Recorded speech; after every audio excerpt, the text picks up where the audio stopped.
talk about creationism. Oh yeah, versus that's a good evolution. Yeah, that's a good subject. Yes, it is. Because the Kansas State Board of Education is debating whether Darwin's theory of evolution should be taught alongside creation. Yeah. Yeah, and just today I think the courts ruled that, well, they're taking up the case in Georgia about whether or not stickers can be put on the books, the science books that say that evolution is just a theory. And the thing about this debate is that evolution isn't just a theory, it is the theory. And it affects pretty much all of science. And it's not about whether evolution occurs, because we can see it occurring. It's how evolution occurs. And that's why it's a theory. We know evolution occurs, we're just trying to figure out what the mechanisms are, and we're getting closer and closer and closer. Intelligent design is the latest form of creationism.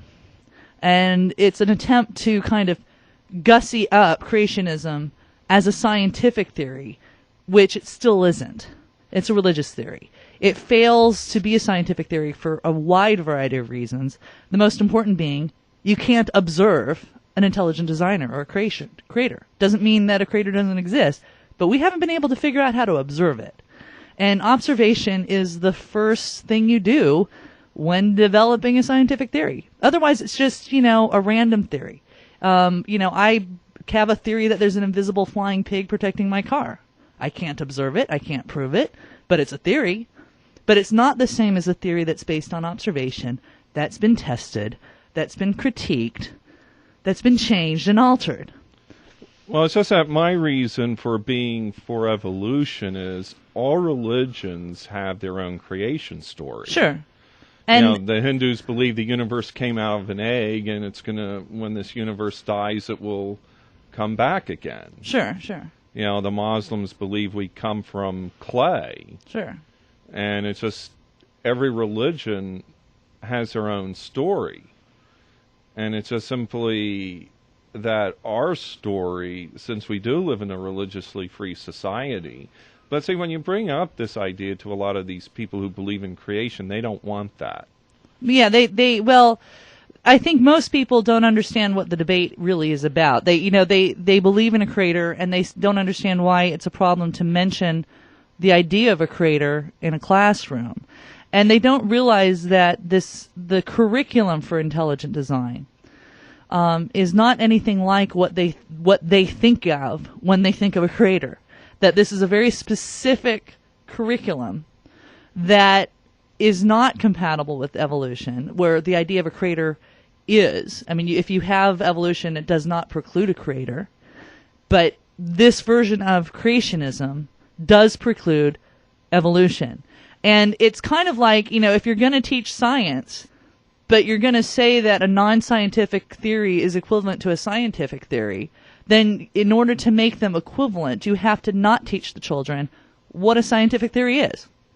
And if you're not going to teach the kids what a scientific theory is, because doing so would get the kids to thinking, well, intelligent design is not a scientific theory, because it obviously isn't, to anybody who understands what a scientific theory is, then you're not teaching the kids science. If you cannot teach them a scientific method, because it would conflict with the teaching of intelligent design, then you're not teaching the kids science at all.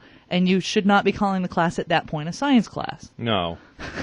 Well, it was interesting. It's really simple. It's interesting what you brought up on the phone was that there in Oklahoma, there's a creationism zoo. I think the zoo, the Oklahoma City Zoo, put up a creationism display. And, the question is, why? Isn't this a scientific institution run by scientists or scientifically minded people?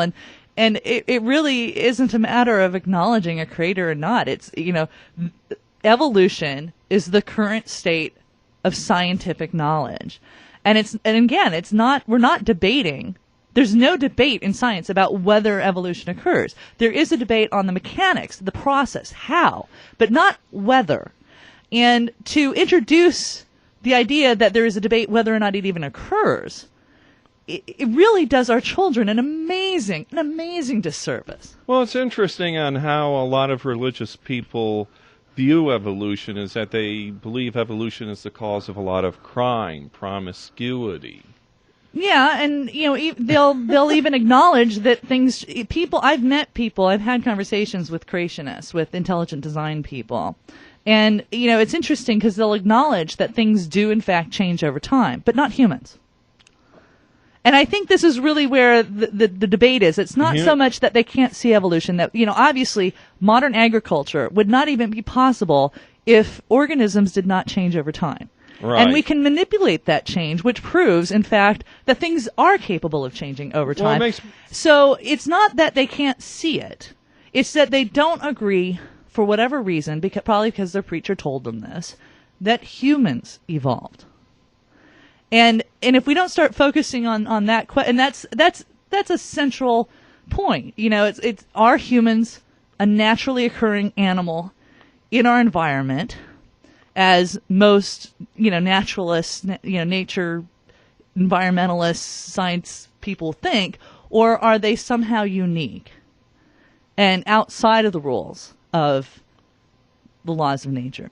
That's an interesting concept. Yeah, and how do you answer? I don't know how you answer. I don't know how to answer that either, because I'd like to mention the origin of corn. Yeah. Because it's a modern thing. It is, but also corn wouldn't have survived if people didn't take care of it. Sure. There's, like I said, I don't know that the debate is so much about whether or not evolution occurs. I think the debate is actually about whether or not humans evolved. And at that point, why would they prevent students from learning about all the other forms of evolution that they all agree on, just because of this one little thing that they don't agree on? For educated people that understand how to think critically, we're taught how to think critically. We're taught how to use science as an objective way to learn about the world.